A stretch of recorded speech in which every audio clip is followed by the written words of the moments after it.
इस साल एक बहुत मेगा प्रोजेक्ट है सर, इसका ख्याल या इसका कॉन्सेप्ट कैसे आया? ना ये बड़ा कठिन मुराहल था। एयर सैल का नाम किसने तजवीज किया? फटाफट एयर सैल लिखवाया उसके ऊपर। मैं सीरियसनेस देखना चाहता था ना, लोग कितने सीरियस हैं। इस साल के सफर में किस किस तरह की मुश्किलात आपको आई और इस सब को ओवरकम आपने कैसे किया? 7 करोड़ 80 लाख रुपए इकट्ठे हुए। वो लोग मैटर करते हैं शहर में जिन्होंने पैसे वापस लिए थे। 50 करोड़ रुपए आपको पेड अप कैपिटल चाहिए। अल्लाह करीम ने कैसा ऐसा एक कह ले, मेरी नजर में तो मौज आई है। दूसरे शहरों से भी लोग आए, $20 मिलियन इकट्ठा हो गया हमारे पास। सब कहते हैं सियालकोट वालों एयरलाइन बना रहे हो, वो क्या क्या काम करोगे आप लोग। आप यकीन करें उसी लम्हे उसका अप्रूव्ड। अभी तक गवर्नमेंट को कितना टैक्स पे कर चुकी है?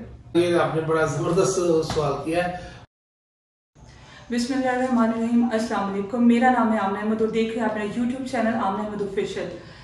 जब भी कभी कोई इंटरव्यू करती हूँ तो मेरी कोशिश होती है, बल्कि इस चीज़ की मैं यकीन दहानी करती हूँ कि ऐसी शख्सियात को आपके सामने लेके आऊँ जो कि मेरे शहर सियालकोट को रिप्रेजेंट करें और उसके नाम को आगे लेके जाने में बहुत अहम किरदार अदा करें। आज जो नामवर शख्सियत यहाँ मौजूद हैं, उन्होंने न सिर्फ पाकिस्तान बल्कि बैनुल-अक़वामी सतह पर भी सियालकोट के नाम को रोशन करने में बहुत अहम किरदार अदा किया है। जी हाँ, मैं बात कर रही हूँ एयर सैल के चेयरमैन फजल जलानी साहब का। अस्सलाम वालेकुम sir and welcome to my studio sir. How are you? शुक्र अल्हम्दुलिल्लाह, बिल्कुल ठीक। सर, सबसे पहले तो मैं कुछ क्वेश्चन से आपसे स्टार्ट करूंगी। सर, एयर सैल एक बहुत मेगा प्रोजेक्ट है सर, इसका ख्याल या इसका कॉन्सेप्ट कैसे आया? देखिए, मेगा प्रोजेक्ट तो बिल्कुल है और इसका ख्याल ऐसे आया कि जैसे कि आपको पता है कि हम लोग एक्सपोर्टर हैं, हम लोग एक्सपोर्ट करते हैं। सियालकोट शहर की जो है 99% जो प्रोडक्ट्स वो एक्सपोर्ट होती हैं। तो हम जिस भी ऑफिशियल मीटिंग्स में जाते हैं यही कहते हैं कि ज़रा मुबादला कमाएं, या बाहर से फॉरेन एक्सचेंज जाना चाहिए, ऐसे होना चाहिए। तो इसी तरह जब मैं चैम्बर प्रेजिडेंट बना 2014-15 में, तो मैं एयरपोर्ट का भी था, कन्वीनर था। एयरपोर्ट की भी डायरेक्टरशिप है मेरे पास, तो कन्वीनर था तो HR कमेटी का। तो वहाँ पे हमने एक दोस्त था, उनको बुलाया। मेरे तो नहीं थे जानने वाले, लेकिन हमारे जो चेयरमैन थे उनके जानने वाले थे। उनको बुलाया कि भाई आप आए हमारे CEO की पोस्ट पे लिए।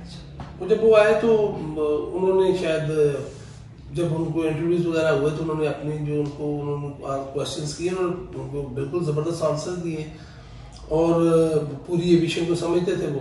लेकिन उन्होंने ना एंड पे कह दी जी मैं जॉब इसलिए नहीं करूँगा कि आप मुझे कोई अल्लाह का टास्क दें जहाँ पे मेरी आपको परफॉर्मेंस नजर आए। तो हम वो कर नहीं दे सकते एयरपोर्ट पे, क्योंकि हमारे पास CEO है वहाँ पे थे, तो उनके नीचे वो कहता था कि मेरी परफॉर्मेंस नजर नहीं आएगी। जब वो वापस चले गए तो मुझे अपना एक हमारे दोस्त उनकी कॉल आई थी। वो बंदा सियालकोट आया था, बंदा बड़ा जो है ना नॉलेजेबल है और वो एयरलाइन का बंदा है। अच्छा। मैंने कहा उसको मेरे पास भेजे। चेयरमैन मेरे पास आया, तो जब आया तो मैंने उससे पूछा कि एयरलाइन बनती कैसे है, तुम्हारा क्या एक्सपीरियंस है। उसने सारा कुछ बताया। तो जब उसने मुझे बताया ना कि इतने से पैसों में एयरलाइन बन जाती है, तब हमारे मुल्क के लॉ एविएशन के कुछ और थे। तो मैंने उन्हें कहा कि भाई ठीक है, अब मुझे और इसके बारे में इंफॉर्मेशन दे। हमारी एक और मीटिंग हुई, जब मैंने पूरी तरह समझ लिया ना, तो मैंने कहा हम एयरलाइन बनाएंगे। तो इसके पीछे ये होगा कि हम फॉरेन एक्सचेंज कमाएंगे भी और बचाएंगे भी। कि जब हम इंटरनेशनल होंगे, बचाएंगे ऐसे कि जब जो लोग यहाँ से ट्रैवल करते हैं, अगर आप एमिरेट्स से ट्रैवल करते हैं तो वो पैसा बाहर जाता है। तो जब इस मुल्क की एयरलाइन होगी तो इधर रहेगा। तो अगर वहां जो लोग ट्रैवल करना चाहेंगे पाकिस्तान, तो वो जो है अपना फॉरेन एक्सचेंज हम पाकिस्तान लेके आएंगे। ये कॉन्सेप्ट था पीछे। और साथ ये भी था कि देखें कि PIA का माशाल्लाह एक म्यार होता था। आप सबको पता है कि भाई PIA दुनिया की नामवर एयरलाइनों में एयरलाइन थी, तो इस पे सारे लोग ट्रैवल करते थे। Great people fly with PIA, ठीक है। तो मैंने कहा इस एयरलाइन को एमिरेट्स और ये जो दूसरी इनके मुकाबले में इंशाल्लाह ताला लेके आएंगे, ये स्टैंडर्ड्स होंगे। तो बस इसी तरह स्टार्ट किया। तो फिर अल्लाह का शुक्र है। सर, एयर सैल का नाम किसने तजवीज किया? नाम मैंने तजवीज किया एयर सैल।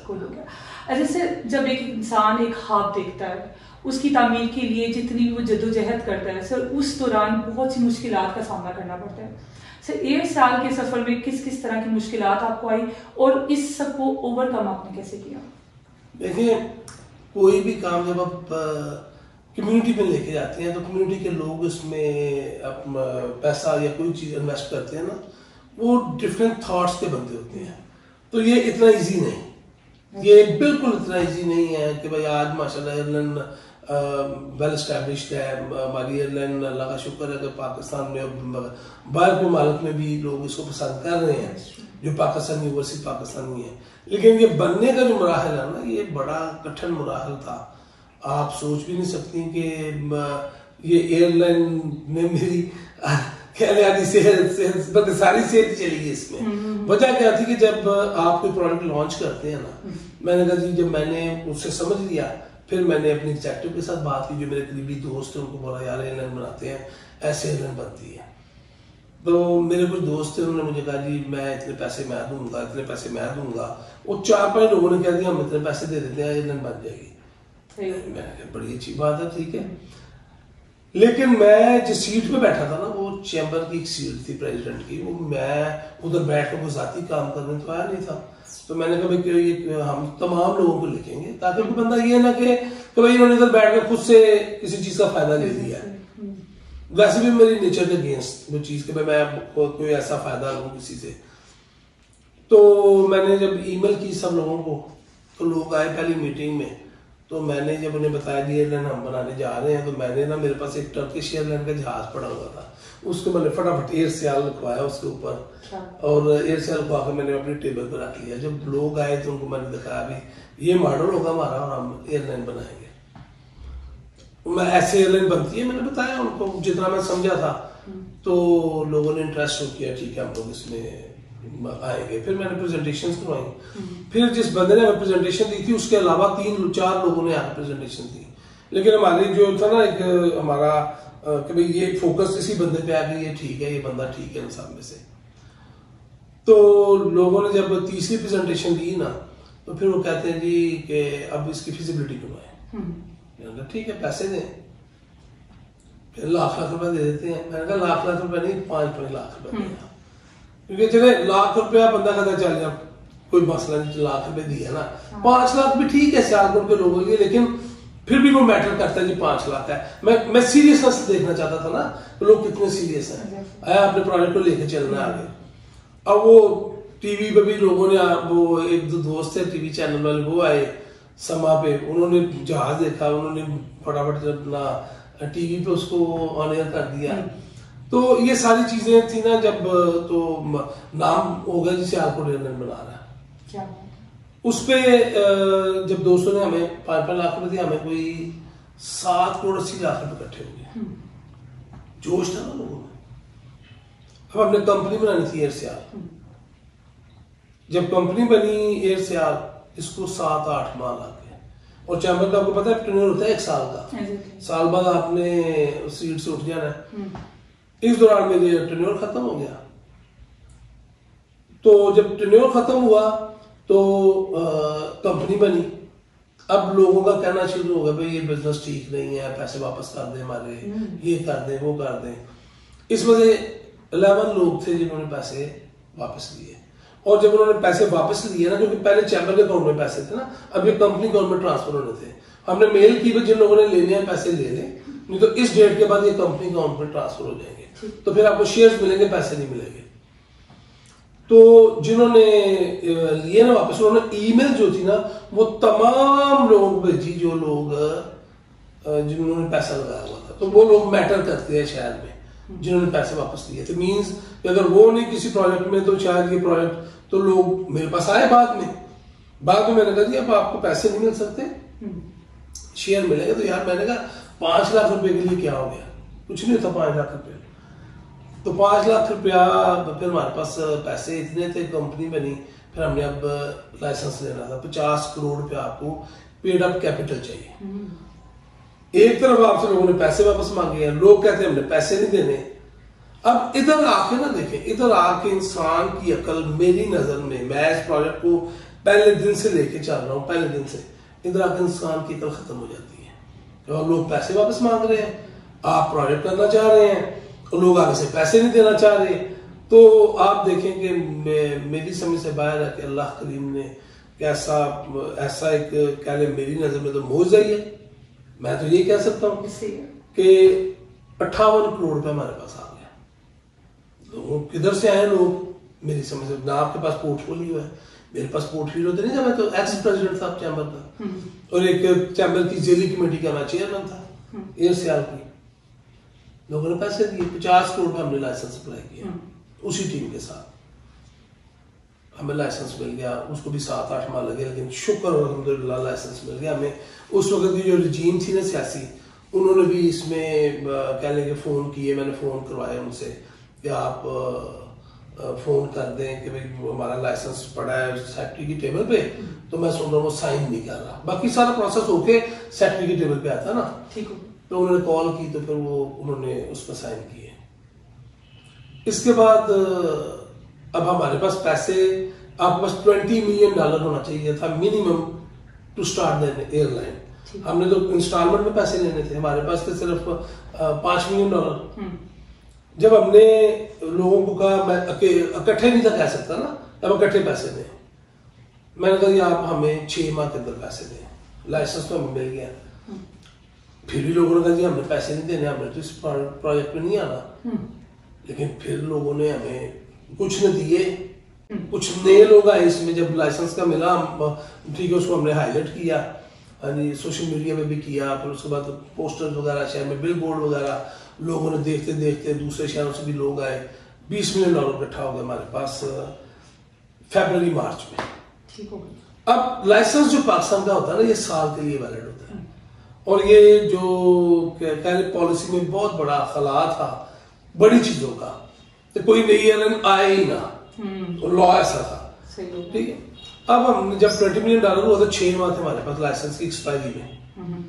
हमने डिफरेंट कंपनीज को लिखा, हमें जहाज अवेलेबल नहीं हुए, क्योंकि वो जो जहाज जो हम चाह रहे थे ना, एयरबस A320, वो मार्केट में शॉर्ट हो गए, उनके को मैन्युफैक्चरिंग मसला आया। जिन लोगों ने फर्स्ट एयरलाइन से नए जहाज लेने थे, उन्होंने पुराने कीप किए क्योंकि नए मिल नहीं थे।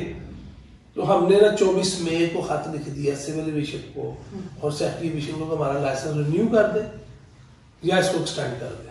अच्छा। हमें कोई जवाब नहीं आया किसी किस्म का भी। इन द मीन टाइम आपके जनरल इलेक्शन आ गए। मेरा छोटा भाई उमर अमीर, हम इसमें 4 लोग हैं जो EBOD हमारा बना हुआ 4 लोगों का। मैं हूँ चेयरमैन, सीनियर वाइस चेयरमैन मेरा इकबाल बरियार है, और वाइस चेयरमैन उमर मीर है, और अपना CEO मियां मीर हसन। तो अब मैंने उमर मीर को बोला यार तूने उनके साथ काफी इलेक्शन में सिलसिला किया, तो उस्मान डार को बोलो कि हमें ये लाइसेंस रिन्यू करवा के दे। उसने उससे बात की, उसने हमारी मीटिंग करवाई परवेज खटक साहब के साथ। अच्छा, पहले ही होता था मिनिस्ट्री ऑफ डिफेंस के अंदर, मियां नवाज शरीफ जब आया ना इनकी हुकूमत, इन्होंने इसको एविएशन डिवीजन बना दिया, इसकी मिनिस्ट्री ज्यादा बना दी। तो अब ये मिनिस्ट्री ऑफ डिफेंस से निकल के बाहर आ गया।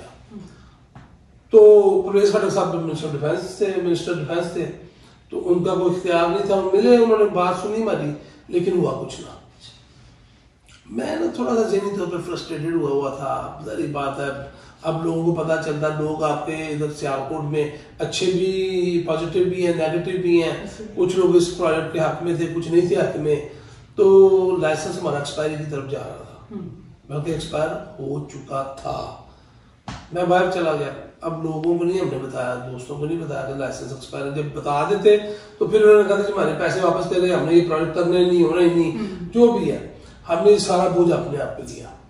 अच्छा, असल में जो बंदा प्रोजेक्ट लेके चल रहा होता है ना, परेशानी या सोच दूसरों की भी होती है, लेकिन उस पर थोड़ी सी ज्यादा होती है। ठीक है, तो हुआ ये कि मैं थोड़ी देर के लिए इंग्लैंड चला गया,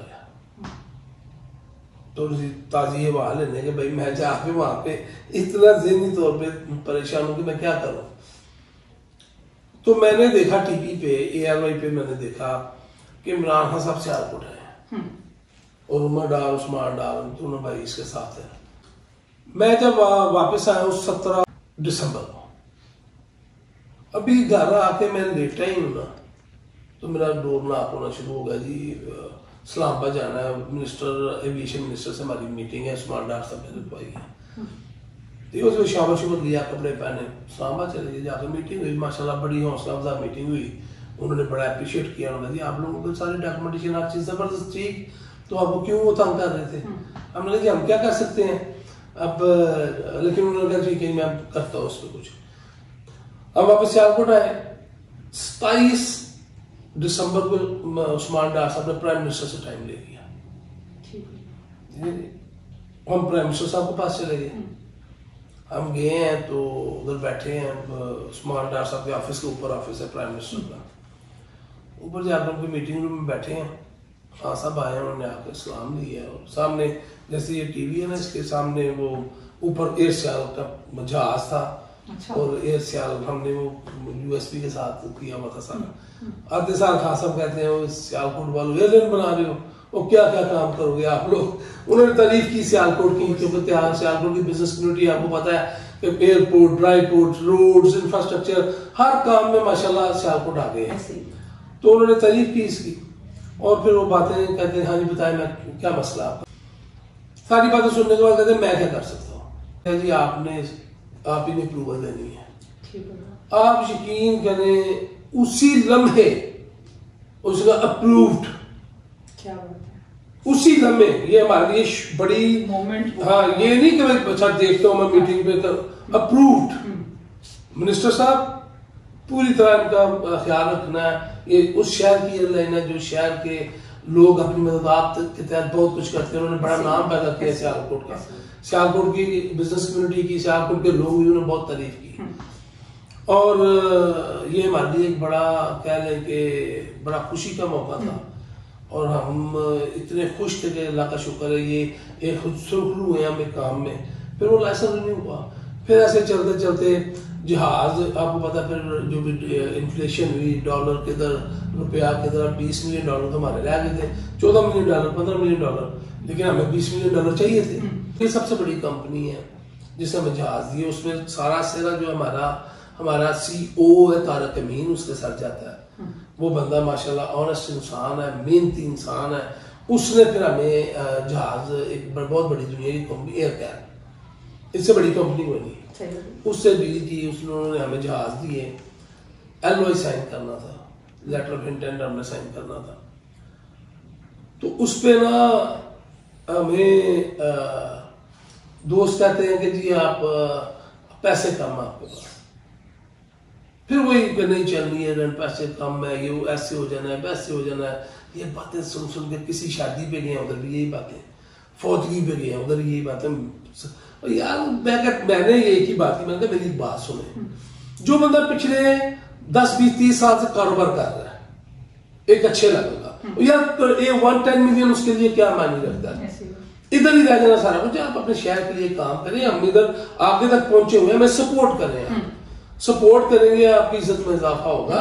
हर काम बंदा कमाने के लिए नहीं करता, कुछ अपने शहर के लिए, बंदा रिस्पेक्ट के लिए काम भी करता है। फिर एयरपोर्ट पे हम लोगों ने पैसा लगाया ना, आप यकीन करें पैसे कमाने के लिए नहीं लगाया, आज आ रहे हैं शुक्र अल्हम्दुलिल्लाह, लेकिन हमने अपने शहर के लिए लगाया था। उससे जितनी इज्जत मिली सियालकोटियों को अपने पर्सनल बिजनेस से मिली ना, ये एयर सियाल का जो हमें जो इज्जत पूरे पाकिस्तान में सियालकोट की बिजनेस कम्युनिटी को मिलती है, जो बंदा भी कहता है कि मैं डायरेक्टर हूँ, उसको जो प्रोटोकॉल मिलता है, जो उसकी इज्जत होती है, आपको अपने पैसे से मिलती है? नहीं मिलती।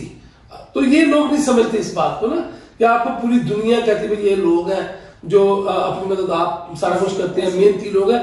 इस चीज का, इसके लिए पैसा कोई मायने नहीं रखता मेरी नजर में। तो फिर हमने अपना, जब LOI साइन का पैसे कम है, ठीक है जी, मैंने कहा जी आप सारे कोशिश करके पैसे जमा करते हैं।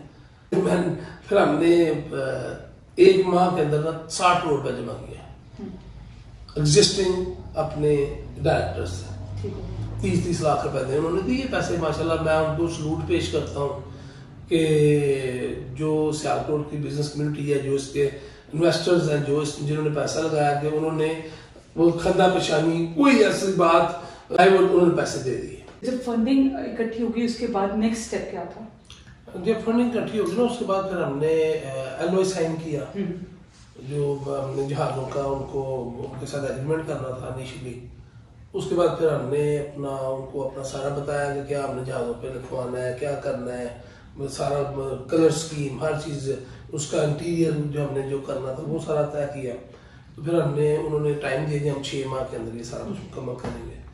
उसके 6 माह में हमने उनको बता दिया कि हमने 27 रमज़ान को, शायद वो अप्रैल की वो डेट बन रही थी, हमने लॉन्चिंग कर ली। उसके मुताबिक हर चीज़ हमारी रेडी थी, लेकिन बीच में कोविड आ गया।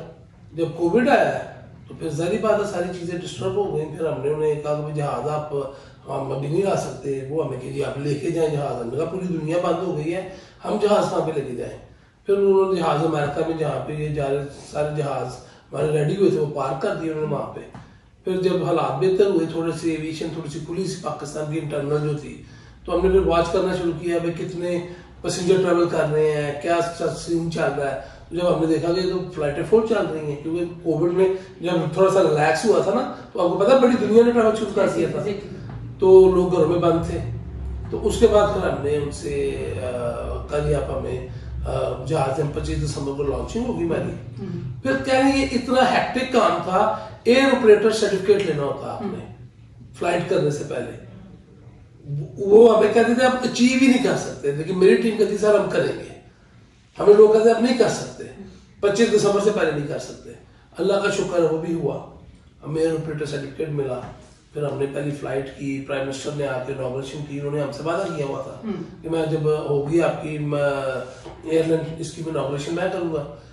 फिर हमने अपना लॉन्चिंग की 25 दिसंबर को, पहली फ्लाइट की। फिर अब अभी हमारा ख्याल है कि तकरीबन हमने 3800 फ्लाइट्स की हैं और 6 लाख के करीब पैसेंजर जो ट्रैवल किए एक साल में। अभी फिर ऊपर आगे 2-3 महीने ना, तो इसमें 525 मैयतें जो थी, जो लोग दुनिया में उनसे चले जाते हैं कराची में, क्योंकि हम लोगों ने कराची में एक प्रोग्राम किया हुआ था, ये जो अपना ट्रैवल एजेंट्स का, जो बड़े बड़े ट्रैवल एजेंट्स हैं कराची के, वो आए हुए थे। तो वहाँ पे एक साहब है, वो बड़े जबरदस्त काम करते हैं, सोशल मीडिया बड़े इन है वो। उन्होंने अपना हमसे क्वेश्चन किया, सोशल मीडिया के काम, सोशल वेलफेयर के काम करते हैं। वो कहते हैं जी कि आप हम बताएं इधर फौत हो जाता है तो ऐसे गरीब लोग हैं, तो हमने उसी वक्त अनाउंस किया, मैंने अल्लाह ताला ने डाला ज़हन में उसी वक्त हम मैयत को फ्री लेके जाएंगे। क्या बात है। और एक अटेंडेंट भी फ्री होगा। ठीक हो गया सर। अच्छा सर, जैसे सब जानते हैं, पूरी दुनिया जानती है कि सियालकोट सिटी ऑफ एक्सपोर्टर्स है, तो सर ये कार्गो और कोरियर से रिलेटेड इनका बड़ा इसमें पार्ट होता है एक एक्सपोर्टर की लाइफ में। सर इसमें एयर साल का क्या पार्ट है? इंशाल्लाह ये पार्ट होगा जब हम इंटरनेशनल होते हैं ना, क्योंकि ज्यादा कार्गो तो आपको पता है इंटरनेशनल ही होता है। जब हम इंटरनेशनल होंगे डेफिनेटली हमारे पास जहाज होगा। क्योंकि सर ये बड़ा बेनिफिशियल होगा, जैसे कि एक एयरलाइन बड़ी बेनिफिशियल है एक्सपोर्टर्स के लिए, तो एक कोरियर सर्विस या कार्गो सर्विस बहुत बेनिफिशियल साबित होगा। हाँ, तो बहुत अपना एक्सपोर्टर्स के लिए भी और एयरलाइन के लिए भी, दोनों के लिए फायदा होगा। इंशाल्लाह हमारी टॉप प्रायोरिटी पे, लेकिन जब हम इंटरनेशनल होंगे फिर इंशाल्लाह। अच्छा सर, जैसे कि एयर साल एक पाकिस्तानी एयरलाइन है, पाकिस्तान की एयरलाइन है, तो सर जितने भी मुसलमान हैं या पाकिस्तानी, उनका हर साल जाहिर सी बात है हज और उम्रे का होता है। सर उसके रिलेटेड आपने क्या सोचा है कि क्या फैसिलिटेट करेंगे? देखिए हम जाहिर बात है हज का तो कोटा होता है, वो गवर्नमेंट आपको कोटा अलॉट करती है। जहाँ तक उम्रे की बात है वो ठीक है, हमने प्राइवेट जो टूर ऑपरेटर्स है उनके साथ हमारी बातचीत चल रही है, हमारी टीम कर रही है। हम पूरा पैकेज दिया करेंगे, एक डेस्टिनेशन से उठाया, उधर सारा कुछ उनका अरेंज किया, फिर उनको वापस लेके आए। हम इंशाल्लाह इस तरह का काम करेंगे, फैसिलिटेट करेंगे। जो लोग एयर साल से उम्रा या हज के लिए जाएंगे वो इंशाल्लाह तो उनको पूरी तरह फैसिलिटेट किया जाएगा इंशाल्लाह। अच्छा सर, जैसे कोविड का एक दौर पीछे आया, बड़ा सीवियर किस्म का पूरी दुनिया ने उसको फेस किया। सर गॉड फॉरबिड, खुदा ना खास्ता दोबारा ऐसी भी सिचुएशन होती है और हमारे पाकिस्तानी वहां पे फंस जाते हैं, दूसरे मुल्कों में नहीं आ पाते, सो उससे रिलेटेड क्या आपने सोचा कि कभी ऐसी सिचुएशन आएगी तो एयरसेल क्या उसमें काम करेगी? देखिए हम तो मैंने पहले एक बड़ी दफा कहा कि ये एयरलाइन जो है ना, ये खिदमत खलक के लिए भी बनी है, जैसे हम मैयत को लेके जाते हैं। तो हमने जब कोई ऐसा मौका आया, एयरसेल फ्रंट पे होगी अपने पाकिस्तानियों को वापस लाने के लिए, उनकी खिदमत करने के लिए।